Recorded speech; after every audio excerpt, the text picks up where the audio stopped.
नमस्कार। आज हम टेक की दुनिया के एक ऐसे पहलू पर बात करेंगे जो अक्सर नजर नहीं आता। ये चमकदार एप्स और एआई के पीछे ना एक बहुत बड़ी मानवीय शक्ति काम कर रही है। आज हम जानेंगे कि टेक इंडस्ट्री के कई जरूरी काम असल में कौन कर रहा है। हमारे पास स्टैनफोर्ड सोशल इनोवेशन रिव्यू का एक दिलचस्प लेख है। ये इस गोस्ट वर्कफोर्स पर, मतलब अदृश्य कार्यबल पर रोशनी डालता है। तो आज इस चर्चा का मकसद है इस पर्दे के पीछे की सच्चाई को थोड़ा समझना। चलिए देखते हैं। तो सबसे पहले ये गोस्ट वर्कफोर्स, ये अदृश्य कार्यबल, ये है कौन? मतलब किन लोगों से बनता है ये? हाँ, तो इसमें देखिए कई तरह के लोग शामिल हैं, जैसे कंटेंट मॉडरेटर्स हो गए, फिर माइक्रो वर्कर्स हैं जो छोटे छोटे ऑनलाइन काम करते हैं, गिग इकोनॉमी वाले कर्मचारी भी हैं, और अस्थायी कर्मचारी यानी टेम्परेरी वर्कर्स, और यहाँ तक कि जो बड़ी टेक कंपनियों के कैंपस होते हैं ना, उनको चलाने वाले सर्विस वर्कर्स भी इसी में आते हैं। ये वो लोग हैं जो टेक इकोसिस्टम को चलाने के लिए बहुत ज़रूरी काम करते हैं, पर अक्सर कंपनी के सीधे पेरोल पर नहीं होते। ये बात दिलचस्प है कि ये काम कितने ज़रूरी हैं। आपने जैसे कंटेंट मॉडरेटर्स का जिक्र किया, उनके बिना तो शायद सोशल मीडिया प्लेटफॉर्म्स चल ही नहीं सकते, है ना? बिल्कुल नहीं चल सकते। सोचिए, वो लगातार हानिकारक या अवैध सामग्री हटाते रहते हैं।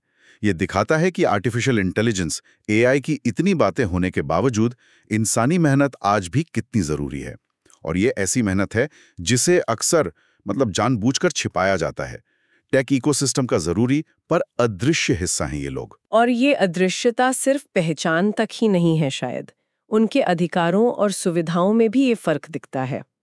लेख में टेक इक्विटी कोलैबोरेटिव की एक रिपोर्ट का जिक्र है। वो बताती है कि इन कर्मचारियों को उन्हीं कंपनियों में जो सीधे रखे गए कर्मचारी हैं, उनके मुकाबले हर डॉलर पर सिर्फ 75 सेंट्स मिलते हैं। हाँ बिल्कुल। और ये सिर्फ कम पैसों की बात नहीं है। अक्सर उन्हें पेड टाइम ऑफ, मतलब छुट्टी के पैसे, या हेल्थ इंश्योरेंस, नौकरी की सुरक्षा, ये सब बुनियादी चीजें भी नहीं मिलती। तो ये कार्यस्थल में एक तरह का विभाजन, एक दीवार खड़ी कर देता है। रिपोर्ट में यह भी है कि अश्वेत और लैटिनिक्स कर्मचारी इन कॉन्ट्रैक्ट भूमिकाओं में ज्यादा होते हैं, जबकि मुख्य टेक रोल्स में श्वेत कर्मचारी। तो एक तरह का अलगाव सा दिखता है ये। हाँ, और वो आईडी बैज वाली बात भी है शायद, कि उनके बैज अलग रंग के होते हैं। हाँ, कुछ जगहों पर ऐसा भी होता है। और उन्हें कंपनी के इवेंट्स वगैरह से भी बाहर रखा जा सकता है। ये सब उसी विभाजन को दिखाता है। इस पूरी व्यवस्था की एक मानवीय कीमत भी है जो अक्सर छिपी रहती है। डैनियल मोटाउंग की कहानी वो काफी परेशान करने वाली है।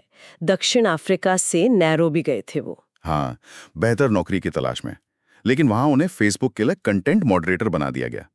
और काम सोचिए, सिर्फ $1.5 प्रति घंटे पर दिन भर भयानक, हिंसक, परेशान करने वाला कंटेंट देखना। नतीजा ये हुआ कि उन्हें गंभीर पीटीएसडी हो गया। मतलब उस कंटेंट को लगातार देखने से गहर मानसिक आघात लगा। और जब उन्होंने आवाज उठाने की कोशिश की, यूनियन बनाने की, तो उन्हें नौकरी से निकाल दिया गया। ये दिखाता है कि ये जो आउटसोर्सिंग मॉडल है ना, हाँ, ये बड़ी कंपनियों को एक तरह से जिम्मेदारी से बचने का रास्ता दे देता है। हाँ, फेसबुक जैसी कंपनियां कह देती हैं कि ये तो वेंडर के कर्मचारी हैं, हमारे नहीं। तो फिर उनके मानसिक स्वास्थ्य की फिक्र कौन करे, जबकि काम इतना तनावपूर्ण है। सवाल यही उठता है कि क्या मुनाफे के लिए इंसानी सेहत और सुरक्षा को अनदेखा किया जा रहा है? सुरक्षा का मुद्दा भी गंभीर है। जैसे 2018 में यूट्यूब कैंपस में जो शूटिंग हुई थी, वहां आरोप लगे कि कॉन्ट्रैक्ट कर्मचारियों को वो इमरजेंसी वार्निंग ईमेल्स नहीं मिले जो रेगुलर कर्मचारियों को मिले थे। हाँ, ये बात सामने आई थी। और कोविड-19 के शुरुआती दिनों में भी देखिए, जब फुल टाइम कर्मचारी घर से काम कर रहे थे, तो कई कॉन्ट्रैक्ट कर्मचारियों को ऑफिस आना पड़ रहा था, जान जोखिम में डालकर। और वो ग्राफिक डिजाइनर वाला किस्सा, जिसे बिना ट्रेनिंग के फॉकलिफ्ट चलाने को कहा गया। बिल्कुल।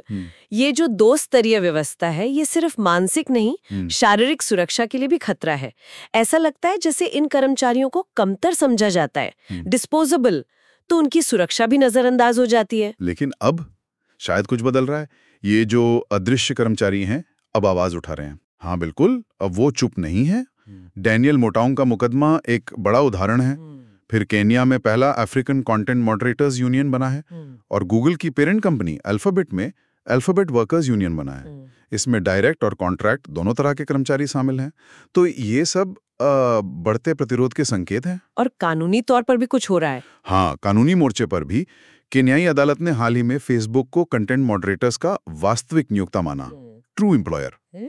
ये बहुत बड़ा फैसला है। इसका मतलब है कि फेसबुक अब सिर्फ वेंडर के पीछे छुपकर जिम्मेदारी से बच नहीं सकता। अच्छा। और कैलिफोर्निया का पे ट्रांसपेरेंसी एक्ट भी है, जो कंपनियों पर दबाव डालता है कि वो कॉन्ट्रैक्ट कर्मचारियों समेत सभी के वेतन की जानकारी दें। और वॉन एक्ट का विस्तार भी है, जो छटनी से पहले कर्मचारियों को सूचना देने की सुरक्षा को मजबूत करता है। तो हाँ, पॉलिसी लेवल पे भी कुछ उम्मीद दिख रही है। तो कुल मिलाकर तस्वीर ये उभर रही है कि टेक इंडस्ट्री, जो अक्सर खुद को बहुत प्रगतिशील, बहुत मॉडर्न दिखाती है, वो असल में एक बहुत बड़ी, छिपी हुई और कई बार शोषित वर्कफोर्स पर टिकी हुई है। बिल्कुल सही कहा। उनकी जो सारी चमक धमक है, उसके पीछे इन लोगों की मेहनत है, जिन्हें अक्सर ना पहचान मिलती है, ना बराबरी का हक। लेकिन जैसा हमने देखा, अब ये कर्मचारी आवाज उठा रहे हैं, संगठित हो रहे हैं और बदलाव की मांग कर रहे हैं।